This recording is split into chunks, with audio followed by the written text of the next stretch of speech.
Nós ouvimos o Evangelho, esse Evangelho onde Jesus diz a palavra. Os discípulos, naquele tempo, os discípulos estavam a caminho, subindo para Jerusalém. Jesus ia na frente. Então, eles estavam caminhando indo para Jerusalém. Jerusalém, nós sabemos, é a capital. Então, esses discípulos de Jesus, em sua maioria, eram pessoas simples e pessoas do interior, da região da Galileia principalmente, que é uma região bem simples de Israel na época, bem interiorana. Então, eram pessoas realmente bem simples. Até hoje, pessoas que moram às vezes no interior, em algumas regiões do Brasil, mal conhecem a capital do seu estado. Esses dias mesmo eu ouvi um relato de um jovem que ele nunca tinha saído da sua cidadezinha, um certo lugar do interior de um outro estado, e nunca tinha ido na capital do seu estado. Quando ele foi pela primeira vez, isso já era um jovem de mais de 20 anos, ele ficou vislumbrado por estar pela primeira vez na capital do seu estado, aqui no Brasil. Esses homens estavam indo com Jesus para a grande capital, Jerusalém. A maioria deles tinham estado lá sim, porque quando criança o judeu é levado até lá. Mas muitos talvez nem recordassem disso. E aí, olha o que São Marcos diz. Os discípulos estavam espantados. Os discípulos, os 12 discípulos, estavam espantados. E aqueles que iam atrás, então a gente já imagina, Jesus está na frente, está bem claro aqui como é que está aquela caminhada. Jesus está na frente, resoluto, indo para Jerusalém, determinado, totalmente determinado. Cabeça erguida, caminhando, indo para Jerusalém. Os discípulos o acompanham espantados. Caramba, como é que ele está indo desse jeito para lá? Vamos, né? Fazer o quê? Vamos atrás, espantados. E aqueles que iam atrás, era o grupo maior, os demais, e aqueles que iam atrás estavam com medo. Com medo. Olha as expressões, os adjetivos que São Marcos usa para os discípulos: espantados e os outros com medo. E assim eles iam. Como eu falei, eles estavam indo para a capital. Só isso já era um motivo de um certo receio, né? Ir para a capital. Só que aí Jesus, para ajudar a esse medo e esse espanto dos discípulos, Jesus não aliviou em nada. Jesus disse para eles o seguinte: eis que estamos subindo para Jerusalém, e o Filho do Homem vai ser recebido lá com uma grande festa e tudo mais, e vocês, meus discípulos, também participarão da festa. Não, né? Não foi isso que Jesus falou, né? Eis que estamos indo para Jerusalém, e o Filho do Homem vai ser entregue. Eles o condenarão à morte, eles o entregarão aos pagãos, eles vão zombar dele, eles vão cuspir nele, eles vão torturá-lo, eles vão matá-lo. É impressionante como que com tudo isso Jesus ia, cabeça erguida, resoluto, para Jerusalém. E os discípulos, eu imagino que depois que Jesus falou isso aqui, agora pronto, né? Agora já não tinha mais nenhum ali com muita coragem, né? Agora que estava todo mundo mesmo angustiado, com medo, espanto. Às vezes Deus, Ele permite que no meio das nossas aflições, a aflição ainda se perdure por um tempo, né? Aquelas vezes que você está aflito, que você passa por um momento de aflição e você pensa: poxa, mas poderia terminar esta aflição. Eu estou rezando, eu estou pedindo a Deus, e essa aflição ainda não acabou, né? Essa angústia que eu estou passando. Às vezes Deus, Ele tem os seus motivos, Ele tem o que é melhor, sempre o que é melhor para nós. Às vezes Deus permite que algumas aflições se estendam na nossa vida por um tempo, doem. E justamente por isso que também a palavra fala muito do consolo de Deus para nós. Sim, nós somos aflitos, afligidos, melhor dizendo, mas nós somos consolados também. Como que Deus nos consola? A primeira consolação que Deus, o modo como Deus nos consola, é Ele mesmo, Deus, Jesus. Jesus é o nosso grande consolador. Tanto que depois desse fato, de subir para Jerusalém, antes que Jesus passasse por tudo isso que Ele está dizendo, que Ele vai morrer e tudo mais, vamos nos recordar que tem uma outra situação, onde Jesus sobe com os seus discípulos na sua transfiguração, que era um meio de consolá-los. Jesus é o nosso primeiro consolador. São Paulo na carta aos Coríntios, segunda carta aos Coríntios, pode depois na sua casa rezar com essa palavra linda. São Paulo no início da segunda carta aos Coríntios diz, ele dá glória a Deus o Pai, que nos consola por meio de Jesus em todas as nossas tribulações. Então, primeiramente, nessa noite, ficar muito claro para cada um de nós aqui, principalmente para você que esteja passando por um momento de aflição, de provação, talvez com medo, talvez com espanto no seu coração, como estavam os discípulos. Olha para Jesus, Ele é o nosso grande consolador. Jesus, Deus também nos consola, segunda consolação de Deus, grande consolação de Deus, o Espírito Santo. O próprio Jesus fala sobre o Espírito. Ele virá até vós, o Paráclito. Paráclito é uma palavra que significa ao mesmo tempo advogado, intercessor, mas também consolador. O Espírito Santo virá até vós, o Consolador, porque ele traz o consolo de Deus, ele traz o próprio Jesus aos nossos corações. Então também é com o Espírito Santo que nós temos que rezar nas nossas aflições, nos nossos medos, nos nossos espantos, como estavam os discípulos naquele dia. Uma terceira forma de Deus nos consolar, tem muitas, estou colocando as principais aqui. As duas principais são essas. Mas tem uma terceira forma muito importante também de Deus nos consolar. Deus, Ele é tudo, e Ele tudo pode, Ele tudo faz. Mas Deus, nessa sua grandiosidade toda, Ele distribui os dons e Ele distribui também a missão para cada um. Deus, embora seja todo poderoso, Ele não concentra tudo nele. Ele é a fonte das graças, mas Ele distribui os chamados, a missão, os dons, os carismas para cada um. E aí entra esse ponto que eu estou dizendo, que é uma outra forma de Deus nos consolar. Meus irmãos, a outra forma de Deus nos consolar é essa. É por uma pessoa, é pela Virgem Maria, a nossa mãe. Nós não somos órfãos, nós temos uma mãe, e uma mãe que nos consola.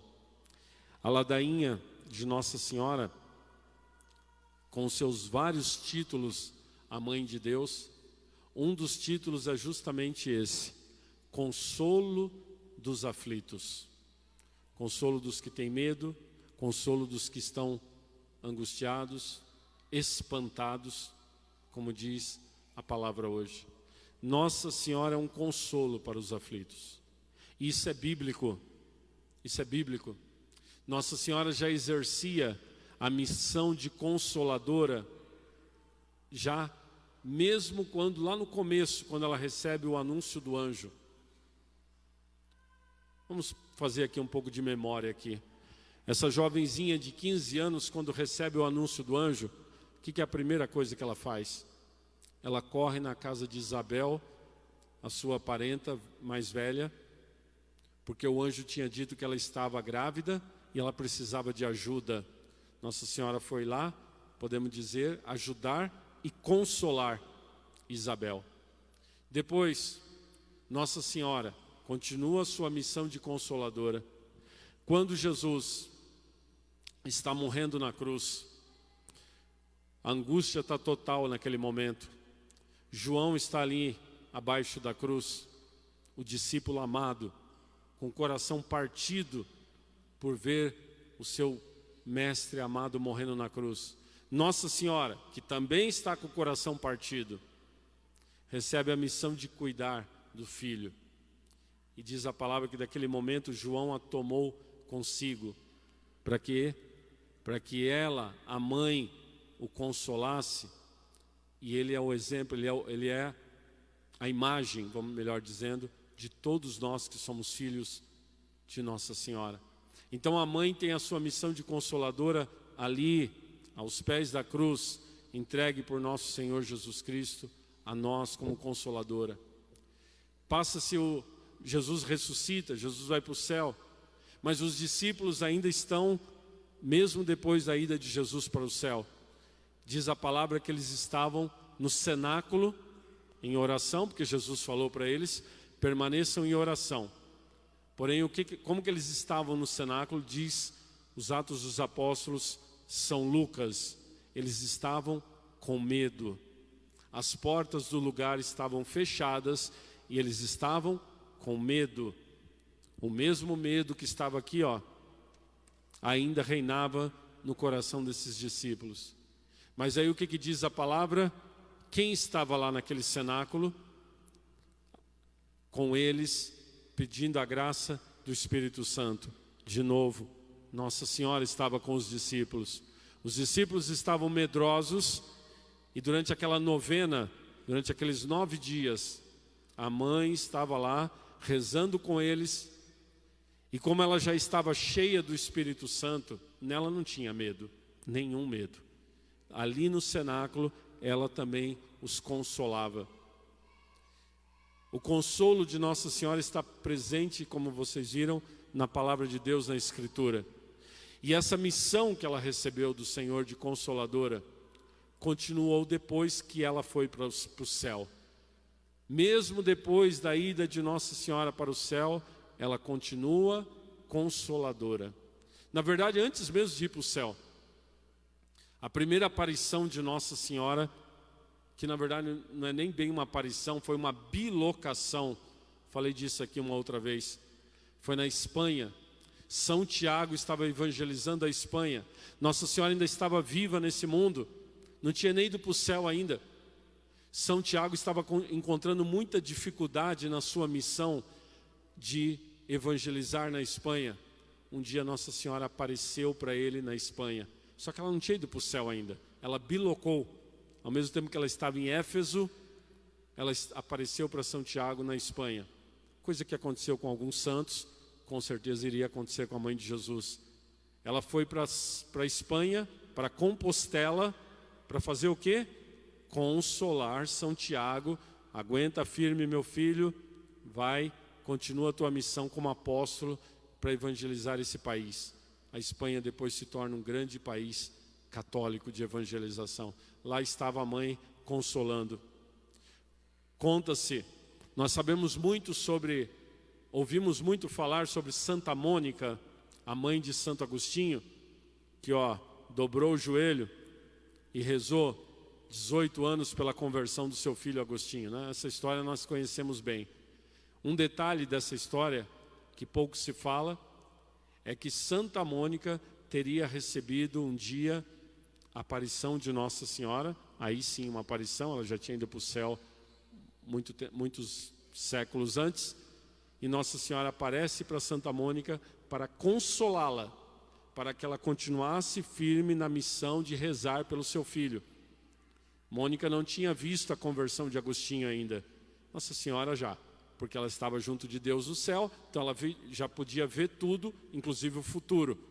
Então ela aparece para Santa Mônica, consolando Santa Mônica, para que Santa Mônica continuasse na missão de rezar pelo seu filho, que viria a se converter depois e se tornar esse grande santo da igreja. E se a gente fosse falar aqui das centenas, se não milhares, de aparições de Nossa Senhora ao longo de toda essa história até o tempo de hoje, onde Nossa Senhora tem vindo aos seus filhos para nos trazer mensagens do céu e também para nos consolar. Meus irmãos, que nós estamos vendo com a palavra de Deus hoje? O Senhor nos consola. E uma das formas é essa. O Senhor tem uma mãe a nos consolar. Hoje o nosso tempo é de grandes aflições. E assim como esses discípulos aqui estavam medrosos, espantados, não é à toa que muitas pessoas estão medrosas e espantadas. Muitas pessoas estão vendo como que o mundo está, vendo o que está acontecendo, vendo tragédias, vendo uma coisa, vendo outra. E digamos assim que é naturalmente normal que um espanto possa vir no seu coração. E talvez até um medo vir ao seu coração. Diante dessas dificuldades, recorra a Nossa Senhora. Recorra à Mãe. Jesus deu uma missão para ela. Diante de toda essa perturbação, vou dizer assim, que está no mundo hoje, das desavenças, talvez até lá dentro da sua casa, as desavenças entre os seus, diante de todas essas divisões, diante de todas essas angústias de um lado e de outro, recorra à Mãe, peça para ela te consolar, peça para ela consolar os teus, se una a ela com oração, em oração, reze o Santo Terço Mariano todos os dias. O Santo Terço Mariano é um meio de consolação para os nossos corações, para as nossas vidas. É a melhor forma de você se unir com Nossa Senhora, é através da oração do Santo Terço. Para quem não é acostumado a rezar o Santo Terço, talvez nas primeiras vezes que você for rezar, vai te dar um sono danado. Às vezes é o demônio fazendo esse sono de você, para que você não consiga rezar. Às vezes você vai achar meio chato, às vezes você vai achar meio demorado. Nossa, mãe, não acaba nunca essa oração. Mas se você perseverar, olha o que Nossa Senhora fez para Santa Mônica, a consolou para que ela perseverasse.